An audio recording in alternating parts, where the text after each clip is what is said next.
నమస్తే. Pink boss KCR balance కోల్పోయి మాట్లాడుతున్నారా? ఎందుకు ఆ విధంగా మాట్లాడాల్సి వస్తుంది? ఫోన్ ట్యాపింగ్ వ్యవహారంలో కూడా ఆయన అనవసరంగా మాట్లాడుతున్నారు. ఫోన్ ట్యాపింగ్ ఎవరు చేయించారో, ఎందుకు చేశారో, ఎవరిని అరెస్టు చేయాలో ఆయన చెప్పడం ఏంటి? పుండు మీద కారం జల్లుకుంటున్నారా? అలాగే కాంగ్రెస్ పార్టీపై ఎందుకు తీవ్రమైనటువంటి వ్యాఖ్యలు చేస్తున్నారు, ఆరోపణలు చేస్తున్నారు? ఈ రకమైనటువంటి ప్రశ్నలు గులాబీ పార్టీలో నేతలు చర్చించుకుంటున్నారు, ప్రధానంగా ఈ వ్యవహారంపై. తాజాగా కేసీఆర్ ఎక్కడికి వెళ్ళినా బ్యాలెన్స్ కోల్పోయి ప్రెస్టేషన్లో ఏం మాట్లాడుతున్నారో అర్థం కావడం లేదు అనేది ప్రధానంగా చర్చ జరుగుతుంది. అంటే గులాబీ పార్టీలోనే కాదు, రాష్ట్ర ప్రజల్లోనూ, ముఖ్యంగా రాజకీయ వర్గాల్లో అయితే కాస్త భిన్నంగానే ఆయన మాటల తీరుపై ఒక డిస్కషన్ అయితే నడుస్తుంది. 10 ఏళ్ల పాటు ఒక రాష్ట్రాన్ని పరిపాలించినటువంటి వ్యక్తి ఆయన ఎందుకు డౌన్ఫాల్ అయి అలా మాట్లాడుతున్నారు? అసలు మాట్లాడాల్సినటువంటి మాటలే కాదు, బూతులు మాట్లాడుతున్నారు. ఆయనకు అసలు ఇది అర్థమవుతుందా ఏం మాట్లాడుతున్నారో అనేది కూడా ఒక చర్చ జరుగుతుంది. ఫోన్ ట్యాపింగ్ వ్యవహారంలో అన్ని కీలకమైనటువంటి విషయాలు బయటకు వస్తే, ఆయన తాజాగా కరీంనగర్లో పర్యటించిన సందర్భంగా ఫోన్ ట్యాపింగ్ వ్యవహారంలో నేను మరికొద్ది రోజుల్లో అన్ని విషయాలు బయట పెడతా అని. ఒక పక్కన గులాబీ పార్టీలో ఏ రకమైనటువంటి పరిస్థితులు నెలకొన్నాయో మనం చూస్తున్నాం. 10 ఏళ్ల పాటు అధికారాన్ని అడ్డు పెట్టుకుని అడ్డగోలుగా అక్రమాలకు, అవినీతికి పాల్పడ్డారని వరుసగా అనేక ఘటనలు బయటకు వస్తున్నాయి. ఆరోపణలు అనడం వాస్తవం కాదు, కానీ కొన్ని మాత్రం ఆరోపణల కింద తీసేసిన, మరికొన్ని మాత్రం నిజమే అనేటట్లే ఉన్నాయి. దీనికి సంబంధించి కాళేశ్వరం ఉదాహరణగా తీసుకుంటే గనుక దాని మీద కూడా విచారణ జరుగుతుంది. సిట్టింగ్ జడ్జితో త్వరలోనే ఆయన కూడా విచారణ చేపట్టనున్నారు. అలా ఒక్క పథకం అని కాదు, ప్రతి దాంట్లో అక్రమాలు జరిగాయి, అవినీతి చోటు చేసుకుంది. దానికి సంబంధించి ప్రధానంగా గులాబీ పార్టీలో ఉన్నటువంటి ముఖ్యమైనటువంటి నేతలే ఇటువంటి అక్రమాలకు పాల్పడ్డారు అనేది మనం చూసాం. తాజాగా కరీంనగర్ జిల్లాలో భూ కబ్జా వ్యవహారాల్లో గులాబీ పార్టీ నేతలే అరెస్ట్.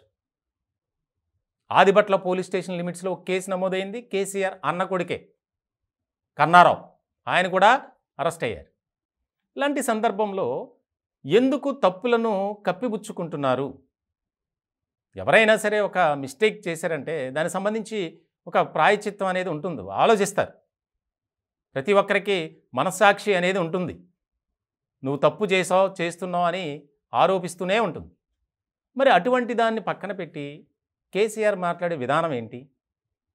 ఏ తప్పు చేయకుండా ఉంటే గులాబీ పార్టీ నేతలు అరెస్ట్ అవుతారా? వారిపై కేసులు నమోదవుతాయా?